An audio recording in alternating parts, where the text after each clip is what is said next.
My sportscaster friend Jerry Schemmel, now the well-known voice of the Colorado Rockies, survived the 1989 crash of United Flight 232 at Sioux City, Iowa. Miraculously, he emerged safe in a cornfield, relieved and standing clear of the burning wreckage.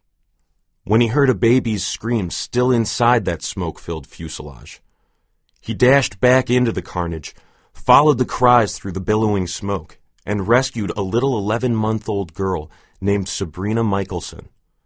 His story is told in his powerful book, Chosen to Live. As Jerry sat in my office reliving that story for me, I wanted to jump up and say, "Me too.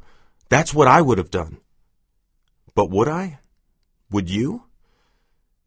Nothing grips our hearts more on the evening news, putting a lump in our throats, than watching a firefighter rescue a shivering child from an icy lake, or a bloodied soldier hoisting his wounded friend onto his shoulder and carrying him to safety amid a hail of bullets and explosions. Such acts of selfless heroism cannot be rehearsed or anticipated.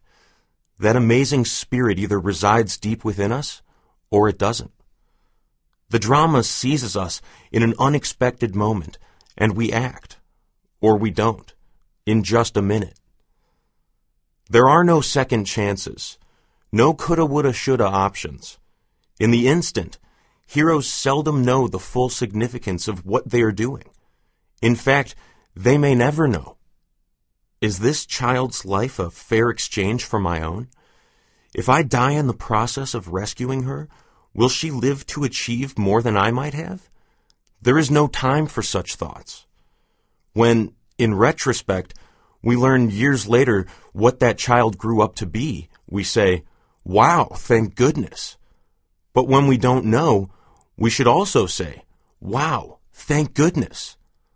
A life is precious for what it is, not just for what it does. The truth is that every child is valuable. They are lovingly knit by their Creator in their mother's womb, one at a time. They are born one at a time. They live and die one at a time. And they can be rescued one at a time, usually by selfless heroes. Notice, usually not by politicians, millionaires, or celebrities, but by ordinary people with extraordinary hearts. The most vulnerable. When the news cameras zoom back from the face of a specific boy or girl in peril to reveal the masses across our world, however, it is easy and understandable to move from empathy to apathy. The sheer magnitude of children in poverty is overwhelming. Most of society, even caring people, feel they can't possibly do all that needs to be done, and so they become paralyzed. They end up doing nothing. The great British statesman Edmund Burke is best remembered for this one sentence: "All that is necessary for the triumph of evil is for good people to do nothing." In this crazy, fast-paced world, it is easy for the weakest, the most vulnerable, the littlest among us to get hurt in the stampede. They need our just-a-minute moment of safety and rescue that they so richly deserve. That thought came to mind recently when I was driving along an Oregon highway. I came to a row of orange highway cones and flashing signs that said, "Construction zone, all fines doubled. Injure a worker and receive a $15,000 fine and mandatory jail time."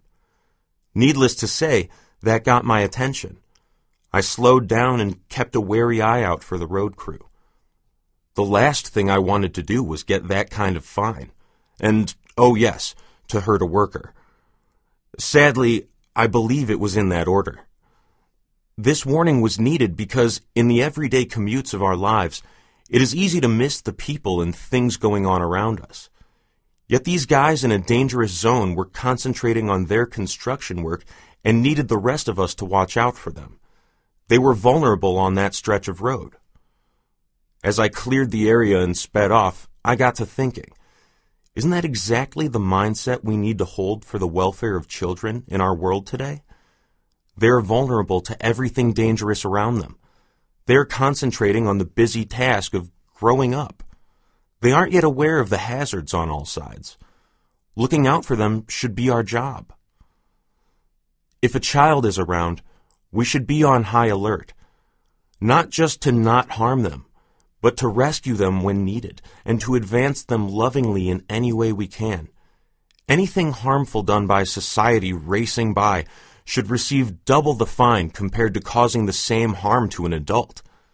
That might make criminals pause before robbing a store that has children in it, or breaking into a house where they see toys in the yard.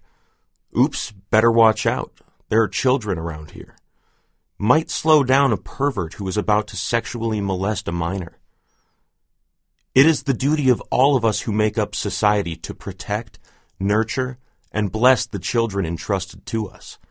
Life, as we've said, has value because it is, not necessarily for what it does. But as a man named Herb Gilby discovered, sometimes it's both.